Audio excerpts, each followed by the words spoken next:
There was the offensive post where he tried to depict himself as Jesus and later claimed that the post of Jesus was actually of a doctor. And there is a feud with the Vatican that really doesn't advance any U.S. interests at all. The backlash is a headache for the Trump camp as they look at a punishing set of problems going into the midterms. Alienating key parts of your base going into the election is not good politics. So even by that narrow measure, there is something off with Donald Trump's ability to do what he used to do on a regular basis, which is speak at least effectively to his base and build or maintain power. He is failing that, and I will show you the verdict coming in from many places. We could show you our European allies. We could show you independents, veterans, liberals. But let's start with how this is playing among MAGA voices. That is blasphemy in its purest form. I find it appalling. It's disgusting. You're mocking my Lord and Savior. It's evil. Just evil. Yeah. Nothing more to say about it. He's crazy.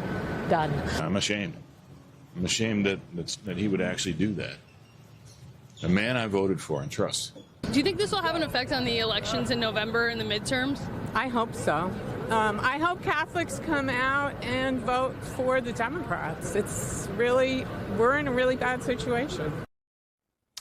You can measure this many different ways. The problems were there before Donald Trump's effort here to obviously antagonize religious voters in this country. There's also many MAGA media figures who, at times we've seen, defend almost anything he does, but more often lately on the war, on the Epstein files, and on what many people call this sacrilege and insensitive and extreme set of religious posts and attacks, they're fed up with Trump.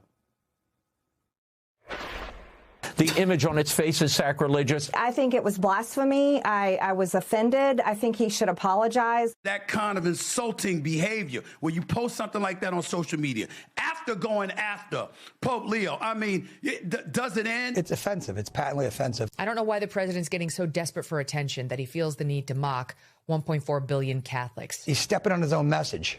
Very bad. He has been an unmitigated disaster. And on it goes. When you look at Republicans in Congress, well, Republican Majority Leader Thune says Trump should leave the church alone. Others call it ill-advised. Senator Hawley, who has been an OG kind of MAGA Trump figure, says there's only one Jesus, best to stick with that.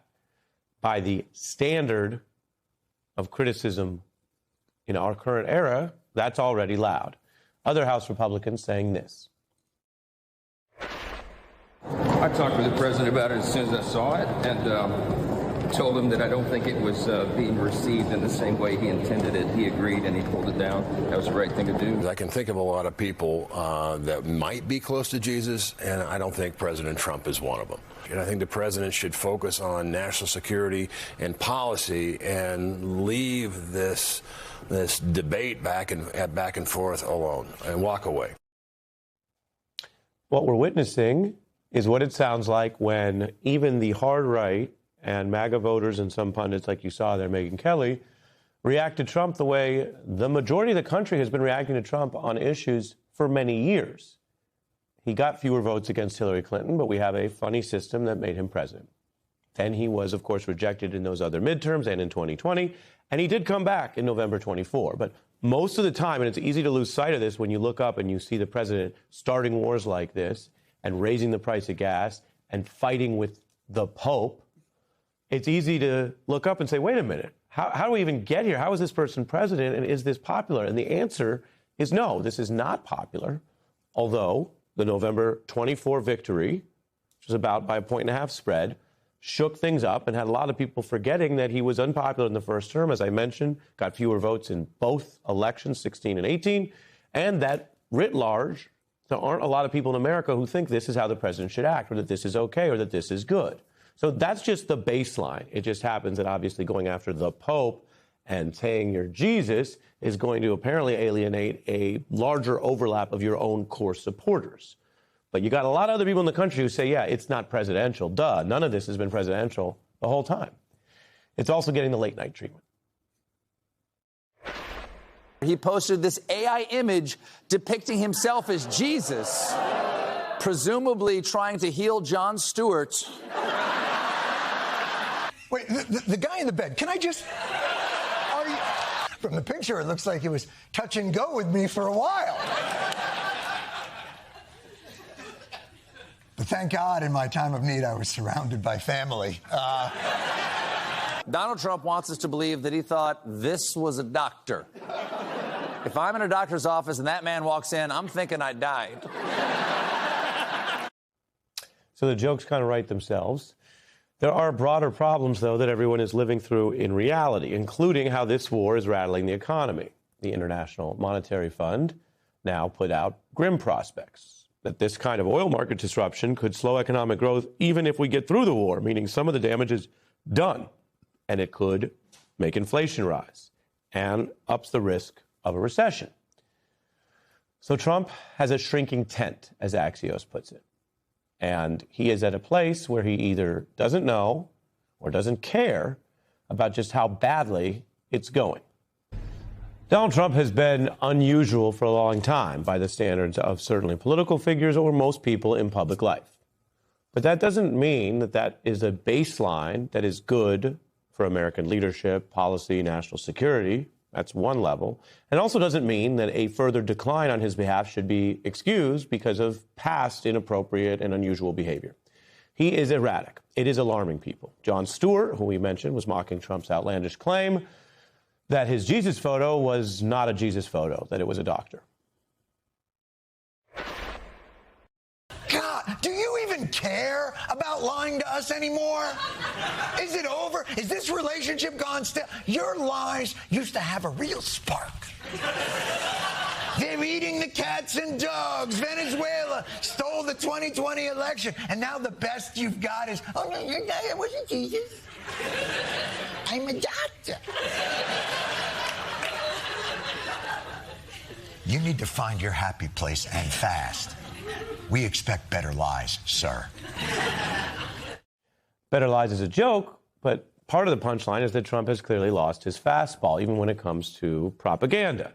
Former allies and advisors question whether Trump has grown unbalanced. They say he's a lunatic. Some say he's clearly insane, according to New York Times reporting.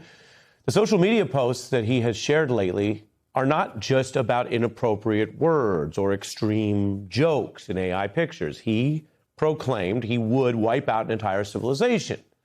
And that means you have people viewing him as a deranged autocrat, mad with power and disinhibited with a mind in decline. Again, this is also something discussed on the right. It's absolute madness. How can any person that is mentally stable call for an entire civilization of people to be murdered? Those people who are in direct contact with the president need to say, no, I'll resign. I'll do whatever I can do legally to stop this because this is insane. And he does babble and, sound like the brain's not doing too hot.